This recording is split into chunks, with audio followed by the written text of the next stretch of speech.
kind of people are you? I've been waking up the last few days with today and yesterday especially really bad pain in my lower back. And I thought, what have I done different in the last few days would cause me a pain in my lower back?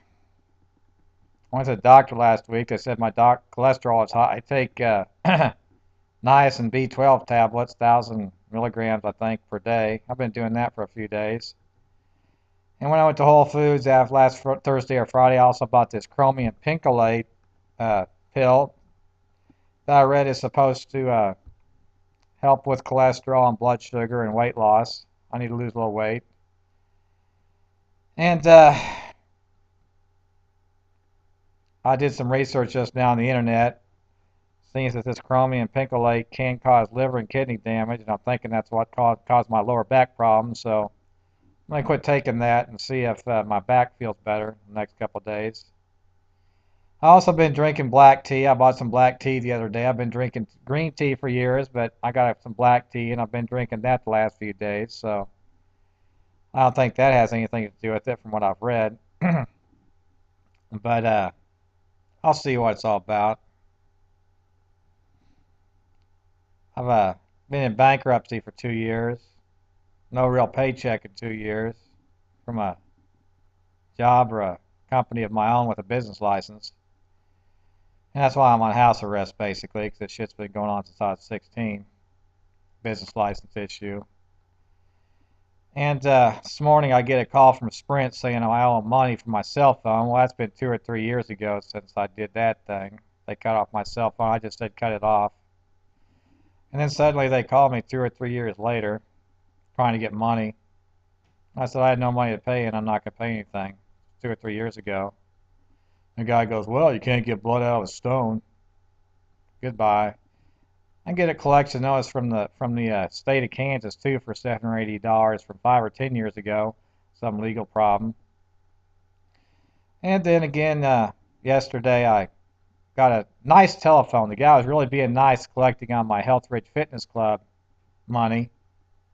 I guess he figured out I got the contract mailed to me that some idiot, I said, if you people want to sit down face to face and we'll go over this little contract I have, let me know. Goodbye. Don't waste my time. I don't know. I don't know. Seems kind of funny. Sprint called me. My roommate left his cell phone here this morning. It was going off all morning. Sprint called me on my cell phone from 3 or 4 years ago. Seems kind of funny. Seems kind of funny that current roommate has the same name as this Chinese guy who said he wanted to rent a room the other day. This weekend he calls me up, wants to rent a room. And this Chinese guy said he wants to try it out Sunday night. I said, I'll let you move in Sunday night for one night, $25. If you like it, you can sign a month-long contract. Otherwise, you don't like it, you don't have to stay. He goes, okay, okay. So then Sunday he calls me up and says, I think I'll come over and try and look at your house on Monday after work. I'm not going to come Sunday. Well, I got a call Sunday night at 11 o'clock, 11 p.m. about something. So really what I think it is, I think there's two different people. Maybe there's a Chinese computer programmer from St. Louis coming here for a job, and maybe his boss is pretending to be him because they're playing games.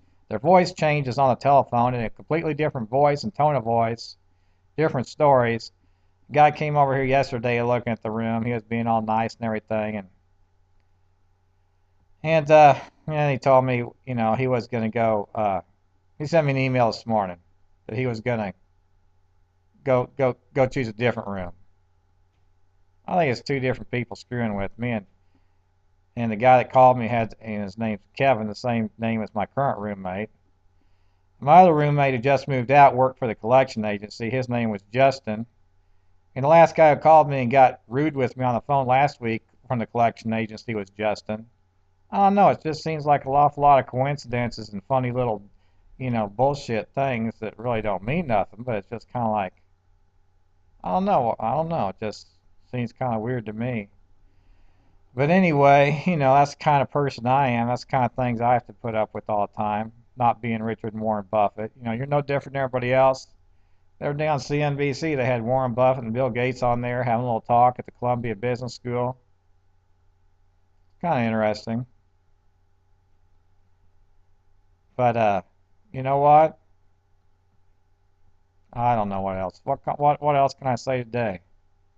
I'm not the richest man in the world. I don't have to be number one on the list, but on the list, so much money I don't have to worry about a thing. I guess I come from a world where all people talk about is their little neighborhood, people in their neighborhood, their little, Lather or neighborhood you grow up in, people there, that's all that matters. Well, to me, I didn't come from the richest neighborhood, living in the biggest mansion in the country. So as a realtor, and you're no different than everybody else.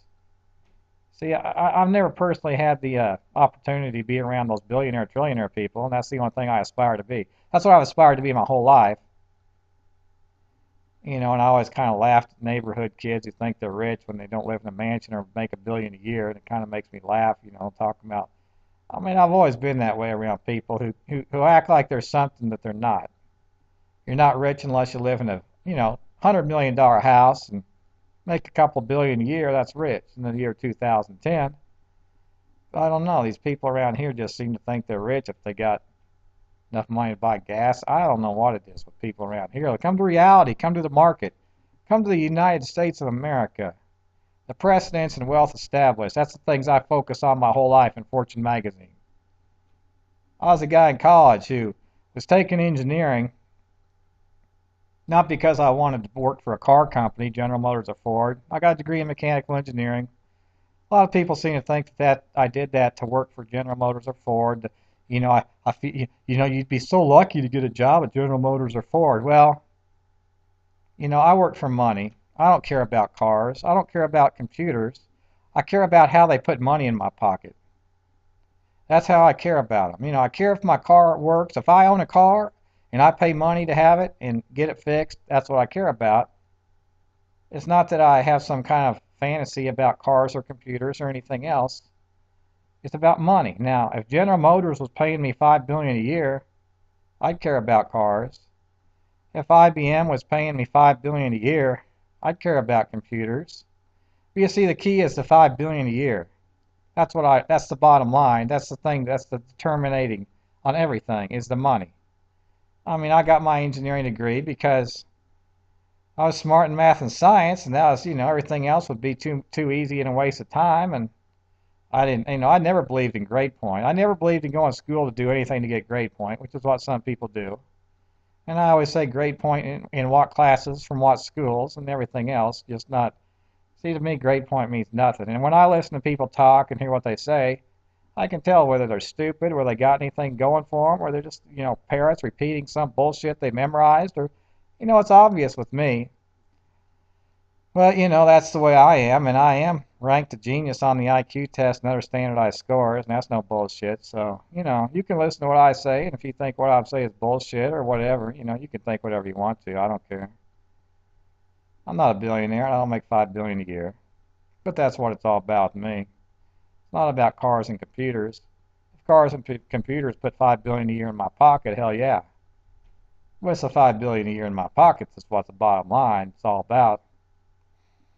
That's the kind of person I am, and I don't have any I don't claim to be, I'm not, I'm not hypocritical and say, well, it's not about money, because I hate that, because it makes me sick to my stomach.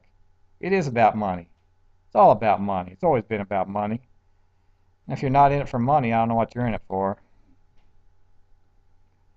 Anyway, well, what kind of person are you anyway? What kind of people are you, huh?